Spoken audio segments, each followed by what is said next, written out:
जय श्री कृष्ण। हमारे धार्मिक ग्रंथों के अनुसार अमावस्या के दिन अत्यंत खास और पवित्र माना जाता है। स्कंद पुराण में भगवान महादेव जी कहते हैं कि अमावस्या और पूर्णिमा पर किया जाने वाला अग्निहोत्र, संसव प्राशन, दक्षिणादान, पुरोडास, इष्टि, दृष्टि, सोमपान, सभी प्रकार के यज्ञ अनुष्ठान, ऋग्वेद, सामवेद और यजुर्वेद के मंत्रों का जाप और संहिता भाग का स्वाध्याय, यह सभी अनुष्ठान जो ब्राह्मणों द्वारा किए जाते हैं उसे वैदिक भक्ति कहा जाता है। इस दिन स्नान, ध्यान, पूजा, प्रार्थना, तप और दान पुण्य जैसे धार्मिक कार्य जो भगवान को अत्यंत प्रसन्न करते हैं उसका विशेष महत्व होता है। गरुड़ पुराण में भी वर्णन किया गया है कि अमावस्या पर पितरों के लिए तर्पण और पिंडदान जैसे अनुष्ठान करने से पितरों की आत्मा तृप्त होती है और अपने वंशजों को आशीर्वाद प्रदान करती है। और ऐसे ही विशिष्ट ज्येष्ठ मास की अमावस्या को लेकर मान्यता है कि इस दिन पितृ पृथ्वी पर आते हैं। इसके साथ ही ज्येष्ठ अमावस्या पर वट सावित्री व्रत और शनि जयंती का भी पर्व मनाया जाता है, इसलिए ज्येष्ठ अमावस्या का विशेष महत्व होता है। अब इस बार ज्येष्ठ अमावस्या 2 दिन होने के कारण सभी के मन में संदेह उत्पन्न हो रहा है कि अमावस्या का पालन किस दिन करना चाहिए। तो आइए आज इसी विषय पर बात करते हैं। तो इसके लिए हमारे साथ अंत तक जुड़े रहना और जानकारी अच्छी लगे तो एक लाइक अवश्य करना। साथ ही इस चैनल को सब्सक्राइब भी कर लीजिएगा, जिससे कि हमारे द्वारा आने वाली सभी नए वीडियोस आप बिना किसी रुकावट के देख सकें। तो चलिए आज के वीडियो का आरंभ करते हैं। अब इस वर्ष 2025 में ज्येष्ठ अमावस्या 26 और 27 मई दोनों दिन लग रही है। ज्येष्ठ अमावस्या 26 मई दोपहर 12:12 से शुरू होगी और 27 मई को सुबह 8:32 पर समाप्त होगी।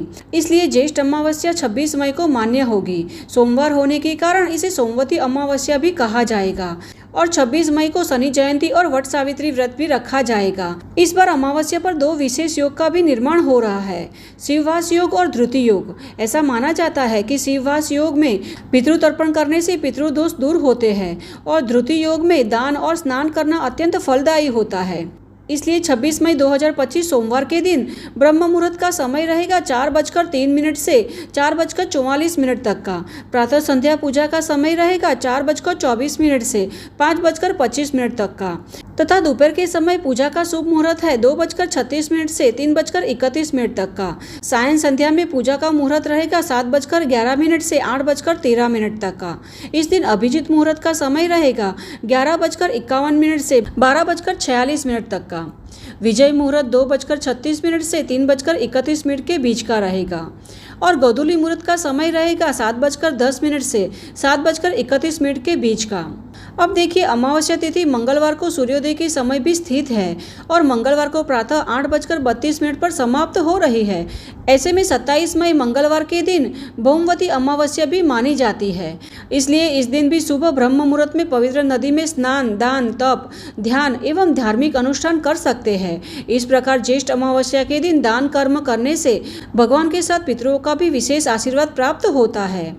इसलिए इस दिन भी आप सुबह अमावस्या के निमित्त दान, स्नान और पुण्यकर्म कर सकते हैं। अतः 27 मई 2025 मंगलवार के दिन ब्रह्म मुहूर्त का समय रहेगा 4:09 से 4:57 तक का और सूर्योदय हो रहा है 5:45 पर। सूर्यास्त का समय है 7:02 का और प्रातःकाल पूजा समय रहेगा 4:24 से 5:25 के बीच का। ज्येष्ठ अमावस्या के दिन सूर्य नारायण, भगवान शिव और भगवान श्री हरि नारायण की पूजा करने तथा जरूरतमंद और असहायों को दान देने से अक्षय पुण्य फल की प्राप्ति होती है। इस दिन पूर्वजों के लिए अनुष्ठान करने से व्यक्ति अपने साथ 7 पीढ़ियों का भी उद्धार कर देता है। इस दिन पितृ पूजन और पितृदोष शांति से जुड़े उपाय करने का भी विशेष महत्व है। इस दिन शनिदेव की जयंती भी होती है और माना जाता है कि इस दिन शनिदेव का जन्म हुआ था। इसलिए ज्येष्ठ अमावस्या के दिन शनिदेव को सरसों का तेल, काले तिल इत्यादि चढ़ाए जाते हैं। शनि मंत्र का जाप करना चाहिए। साथ ही पीपल के जड़ में जल चढ़ाने और दिए को प्रज्वलित करने का भी विधान है।